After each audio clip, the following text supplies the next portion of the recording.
Sometimes fragrances get discontinued. That really sucks.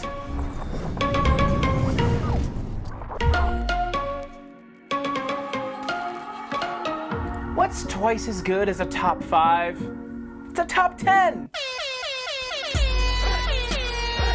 I'm James here to cut the crap and trim the fat. Let's get right into this top 10 discontinued fragrance list. Oddly enough, this list is comprised entirely of designer releases. They were affordable back in the day, but now they do fetch a pretty penny. My number 10 discontinued fragrance is CH Men Grand Tour by Carolina Herrera. Grand Tour follows the same pattern as the original CH Men, but it's a lot spicier. It's a leathery, spicy fragrance that pushes out quite a bit more. It takes CH Men but gives it a spicy, darker edge. The easiest comparison I can make is Dolce & Gabbana The One versus the One Royal Night. It just has a little more to it. It's only number 10 because it's not quite as versatile as CH Men. Grand Tour is for the people that are a bit tired of CH Men and like the original but just want to switch it up a tiny bit. So that's Grand Tour. My number 9 discontinued fragrance, Frozen Cologne by Yves Saint Laurent. YSL reformulated La Nuit de l'Homme and made it wearable in the warm weather.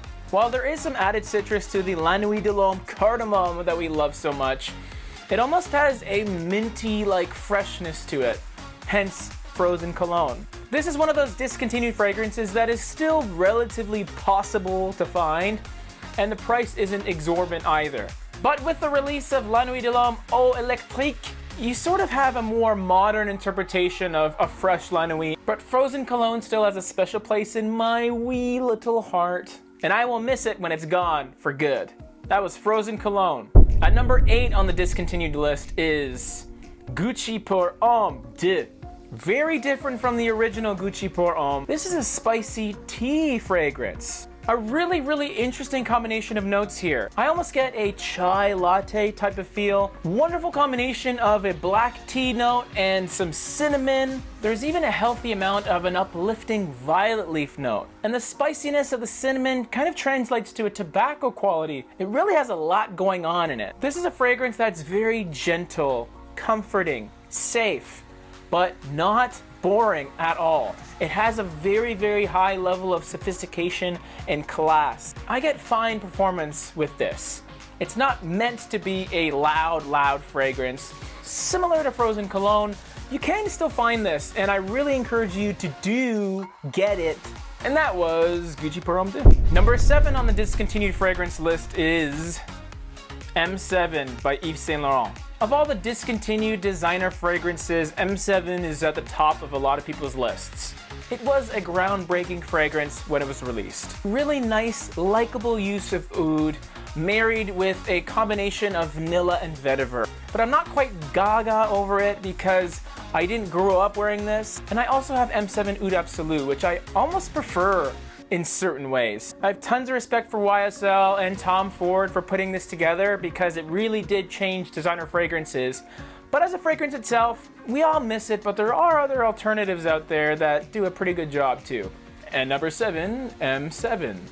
I didn't even plan that. And number 6 on my discontinued list is Gucci pour Homme 1. Even by looking at the bottles, you get an idea of the differences here. This one is dark, masculine. This one's a little more metro, a little more contemporary, airy and clean. In here you have incense, pink pepper, cedar, leather, vetiver. Essentially every masculine note you can think of crammed into one super fragrance. The way the incense and the cedar play together does give it a pencil shavings type quality. It's a fragrance that really smells like an antique. In the cold weather, Gucci pour Homme is one of my favorite fragrances to reach for because it's a very gratifying perfume to wear. It has a lot of boldness to it. It's extremely masculine, which works perfectly when I'm out doing quotations and appointments on construction sites because I smell like the materials that the construction workers are using. The reason I put it at number 6 is because there's 2 fragrances that smell similar. Comme des Garçons 2 Men and Bentley Absolute. Those are 2 alternatives that you can get away with wearing if you can't pay the money for this one. But if you do have GPH1, lucky you. And lucky me. Number 6, Gucci pour Homme. We're now into top 5 territory. My number 5 discontinued fragrance in my collection is Versus by Versace.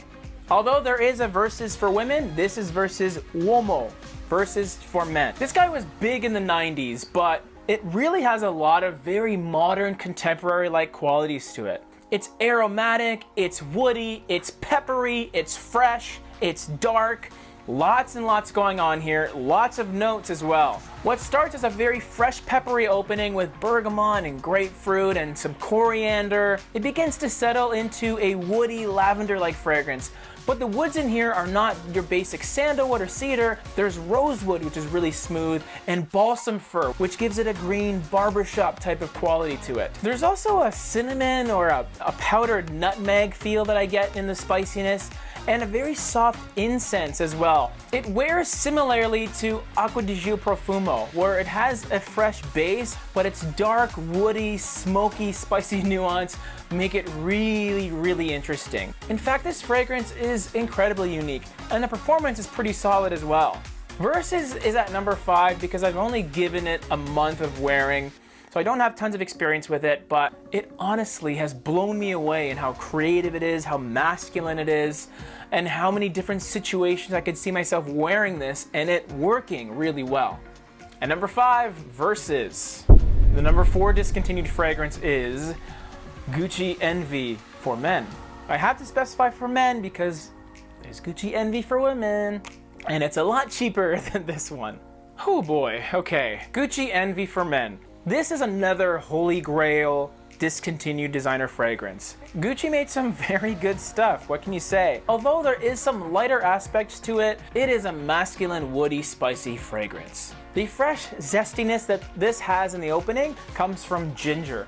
It is a very, very strong use of ginger, but not like YSL L'Homme's use of ginger, where it's fresh, light, and airy. This is a deep, spicy ginger. If you enjoy sushi from time to time and you've tasted that pink pickled ginger, it's that sharp taste in a fragrance. That's really what it smells like to me. Once the fragrance dries on your skin a little bit, there is a very faint floral mid. There's nothing that really stands out until it goes into the dry down of sandalwood, vanilla. For a designer fragrance that's EDT concentration, it is a great performing fragrance. Admirable projection, fairly solid longevity. It has a lot of masculine accords packed into one neat green little package here. But the ginger note gives it a little bit more of that life that it needed to be a possible signature scent candidate. I put Gucci Envy at number 4 because I recognize that it's a very, very well blended fragrance. It's not a fragrance that I wear very often, so that tells me something. I guess it's a borderline masterpiece that really just doesn't suit me. At number 4, Envy. My number 3 discontinued fragrance is Prada Luna Rossa Extreme. I have no shame in saying that this is by far my favorite Prada fragrance. And when I heard that it was discontinued, I was gutted. But at least I had a bottle of it. And no, I'm not getting a backup because this is gonna take me a very long time to get through. I got hundreds of other bottles. While Luna Rossa is a lavender bomb, Luna Rossa Sport is lavender mixed with tonka. Luna Rossa Extreme takes sport and adds a lot of pepper. That one note difference, the added black pepper, elevated Luna Rossa to like godlike status, dude. I get 12 hours of longevity with this fragrance, but the projection is respectable. It performs similarly to Tom Ford's Noir Extreme on my skin, which is perfect for nights out, indoors. The sweet lavender peppery quality is surprisingly uplifting and fresh though. Believe it or not, I've worn this in the daytime many times. Don't let the black bottle fool you. If you apply this lightly at the back of your neck, you can wear this in the day, just not when it's too hot. When it's cold outside, it doesn't matter. You can just wear this all day, a day. But as much as I love this fragrance, it only gets number 3 because Prada Luna Rossa Sport is fairly similar. It's a tad more metro because it's a bit on the sweeter side rather than spicy, but it still has that same lovely DNA. And there's also Luna Rossa Black, which is even more dark and sweet than this one. But seriously, this is thoroughly good. At number 3, Luna Rossa Extreme. The number 2 discontinued fragrance on my list is Aqua Fahrenheit by Dior. Fahrenheit is the masculine violet leaf based fragrance that smells a bit like gasoline, but it's totally a modern classic. Fahrenheit is a really, really cool fragrance. it just isn't very wearable in the warm weather. That's where Aqua Fahrenheit comes in. While still having the violet leaf and the leather of the original Fahrenheit, the opening has a dominant grapefruit quality.